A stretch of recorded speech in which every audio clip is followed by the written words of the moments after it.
এই লোকটি একটি অদ্ভুত দুনিয়ায় বাস করে যেখানে সবকিছু চলে যন্ত্রের সাহায্যে। আর এই দুনিয়ার নাম হলো পারফেক্ট ওয়ার্ল্ড। কিন্তু লোকটি তার এই যান্ত্রিক জীবন নিয়ে মোটেই খুশি ছিল না। সে চাইতো স্বাধীনভাবে চলাফেরা করতে। একদিন লোকটি কোথাও যাওয়ার জন্য বের হলে তার সামনে একটি অদ্ভুত গাড়ি চলে আসে, যেটি আকাশে উড়ে চলছিল। লোকটি গাড়িতে চড়ে বসে আর তার যান্ত্রিক রোবটটি তাকে অনেকগুলো মেয়ের ছবি দেখায়। কিন্তু লোকটির কোনো মেয়েকেই পছন্দ হয় না। ঠিক তখনই সেখানে একটি মেয়ে চলে আসে, যে পারফেক্ট ওয়ার্ল্ডের সাইনবোর্ডের লেখাটি মুছে দেয় এবং নরকের দুনিয়া লিখে দিয়ে চলে যায়। যা দেখে লোকটি ভীষণ আনন্দ পায় এবং সে মনে মনে মেয়েটিকে পছন্দ করে ফেলে। কিন্তু তার রোবটটি চায় লোকটি তার পছন্দ মতো মেয়েকে জীবনসঙ্গী করুক। এই জন্য মেয়েটির গুণ তার সামনে তুলে ধরে 3%। পরের দিন সকালে লোকটি যখন মেয়েটির সাথে দেখা করতে যেতে চায়, তখন তার রোবটটি তাকে কোনো কিছুতেই সাহায্য করে না।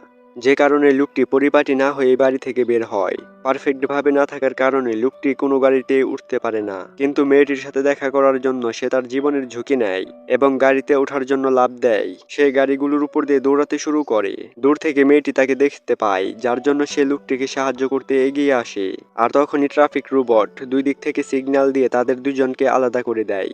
লোকটি শহরের নিচে ডাস্টবিনে পড়ে জ্ঞান হারিয়ে ফেলে। যখন তার জ্ঞান ফিরে তখন সে তার সামনে মেয়েটিকে দেখতে পায়, যে তাকে সাহায্য করতে এসেছে। আর ঠিক তখনই যন্ত্রটি সেখানে চলে আসে। যন্ত্রটিকে দেখা মাত্রই মেয়েটি সেখান থেকে দৌড়ে চলে যায়।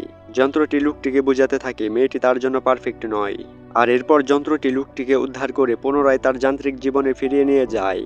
পরদিন সকালে লোকটি তার বাড়ির বাইরে দাঁড়িয়ে থাকে সুইসাইড করার উদ্দেশ্যে। লোকটি তার বাড়ি থেকে নিচের দিকে লাফিয়ে পড়ে। আর ঠিক তখনই ওই মেয়েটি লোকটিকে বাঁচিয়ে নেয়, যার পর তারা দুইজনেই মুক্তির স্বাদ উপভোগ করতে থাকে।